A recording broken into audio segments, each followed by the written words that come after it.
ed and ing adjectives.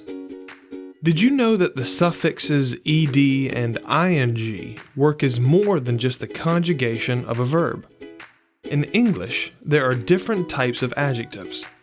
In one type are the adjectives ending in ed and ing, and it is essential to clarify this topic because it might create some confusion due to the presence of these suffixes. These adjectives are pretty common in the English language. You can use them according to a specific situation or intention in the sentence. Many of them use both suffixes. Let's see how it works. ing adjectives. The ing adjectives are used to refer to objects or situations, describing the qualities of something or someone.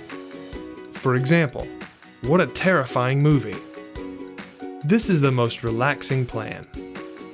This game is so boring.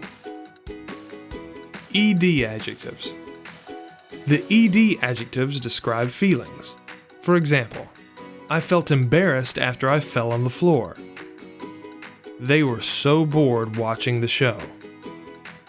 Jenna was exhausted after exam season. To learn more about these and other topics, visit our English course.